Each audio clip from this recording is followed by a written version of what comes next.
Part 2 நம்ம சாப்பிட்டு முடிச்சு வந்துட்டோம். பொண்ணு மாப்பிள்ளையை நம்ம பார்க்கவே இல்லையே அப்படின்னு சொல்லி போய் பார்த்தோம். ரொம்ப அழகாக இருந்தாங்க. 2 பேருமே மேட் ஃபார் ஈச் அதர் அப்படின்னு தான் சொல்லணும். நாம் போய் ஒரு இடத்துல செட்டில் உட்காந்தாச்சுங்க. எல்லாரும் சாப்பிட போயிட்டாங்க. அதனால கீழே கொஞ்சம் காலியாக இருந்துச்சு. ஃபுல் சேரும் காலியாக தான் இருந்தது. சரி நம்மளும் உட்காந்தாச்சு. மேலே ட்ரோன் கேமரா விட்டுட்டு இருந்தாங்க. நாம் இதை நிறைய வாட்டி பார்த்துருக்கோம். ஆனால் நம்மளுடைய கிட்ஸ் இதை பார்த்தது இல்லைல்ல. ரொம்ப ஆச்சரியமாக பார்த்தாங்க.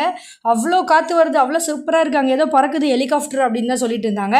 எனக்கு இந்த மண்டபம் ரொம்ப பிடிச்சிருந்ததுங்க. அப்படியே தியேட்டர் எஃபெக்டில் தான் கொடுத்துருந்தாங்க. செம்ம சூப்பராக இருந்தது. அதுக்கப்புறம் வெளியில் போயிடலாம் அப்படின்னு சொல்லிட்டு வெளியில் போய் பார்த்தா அவ்வளோ கூட்டம் வந்துச்சு. சரி எல்லோரும் சாப்பிட்றாங்க, நம்மளும் போய் சாப்பிட்லாம் அப்படின்னு சொல்லிட்டு ஃப்ரூட் சாலட் செம்ம சூப்பராக இருந்தது. அது மேலே சேட் ஐட்டம்ஸ்லாம் கூட வச்சுருந்தாங்க. எது வேணால் போட்டுக்கலாம் அப்படின்னு சொல்லிட்டு நாம் சும்மா இங்கே கொஞ்சம் கொஞ்சமாக வாங்கிட்டோம். ஆனால் இதெல்லாம் கூட நான் சாப்பிடவே இல்லைங்க. நம்மளுடைய மோஸ்ட் ஃபேவரட்டான ஐஸ்கிரீம் கொடுத்துட்டு இருந்தாங்க. விடுவோமா, நாங்கள் ஜிலேபி பாருங்கள் அங்கேயே ஃப்ரை பண்ணி சுட சுட சர்வ் பண்ணிட்டு இருந்தாங்க. ஜிலேபி செம்ம சூப்பராக இருந்தது. ஐஸ்கிரீம் சாப்பிட்டு பார்த்தோம். சும்மாவே நம்ம நிறைய ஐஸ்கிரீம் சாப்பிடுவோம். அதுவும் இது நட்ஸு ஃப்ரூட் சாலட் ஐஸ்கிரீம் அப்படின்னு சொல்லுவோம் இல்லையா, அந்த மாதிரி இருந்தது. வேறு லெவலில் இருந்தது. ஐஸ்கிரீமுக்கு அடிச்சிக்க முடியாதுங்க, அவ்வளோ டேஸ்ட்டாக இருந்தது. என்னடா இது இப்படி இருக்கே அப்படின்னு சொல்லி தான் இருந்தது. எல்லோரும் நார்மல் ஐஸ் தான் வச்சுருப்பாங்க. ஐஸ் ஃபுல்லாகவே ஃப்ரூட் சாலடாக தான் இருந்துச்சு. அதுக்கப்புறம் ஜிலேபி சாப்பிட்டு பார்த்தோம். அப்படியே சுட சுட செம்ம சூப்பராக இருந்தது. இது என்னடா அப்படின்னு சொல்லி பார்க்கும்போது தான் தெரியுது, சோடாலே கோவா ஃப்ளேவரில் கொடுத்துருந்தாங்க. இதுவும் நல்லா தான் இருந்துச்சு. சாப்பிட்டு முடிச்சிட்ட பிறகு இதெல்லாம் எங்கேருந்து சாப்பிட்றது அப்படின்னு தான் இருந்தது.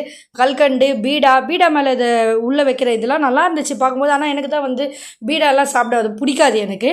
அங்கே கீழே நிறைய அந்த பலி மிட்டாயெல்லாம் வச்சுருந்தாங்க. பிள்ளைங்க எடுத்து சாப்பிட்டுட்டு இருந்தாங்க. சரிடா சாப்பிடுங்க அப்படின்ட்டு பஞ்சு மிட்டாய் கேட்டுருந்தாங்க. பாப்கார்ன் பையனுக்கு ரொம்ப பிடிக்கும். அவனும் போய் பாப்கார்ன் வாங்கி சாப்பிட்டான்.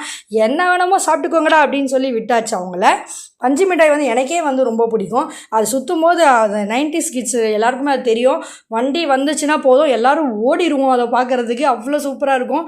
எல்லோரும் ஒரு வழியாக இது லாஸ்ட்டாக ஐஸோட ஃபினிஷ் பண்ணிக்கலாம் அப்படின்னு சொல்லி ஐஸ் ஃபுல்லாக வாங்கிட்டோம். எல்லோரும் சேர்ந்து சாப்பிட்டு முடிச்சிட்டோம். சரி கிளம்பலாம் அப்படின்னு சொல்லி வெளியில் பார்க்கிங் கிட்ட போனால் அங்கே பாருங்கள் நம்ம நியூ காலேஜ்னு போட்டு சூப்பராக பண்ணி வச்சுருந்தாங்க. காலேஜ் எஃபெக்டே வேறு லெவலில் இருந்துச்சு. அப்புறம் நம்ம நம்மளுடைய வெஹிக்கிள் எடுத்துகிட்டு அங்கேருந்து கிளம்பிட்டோம். வீடியோ பிடிச்சிருந்தா லைக் பண்ணுங்கள். நெக்ஸ்ட் vlogல பார்க்கலாம். Tata, bye bye, thanks for வாட்சிங்.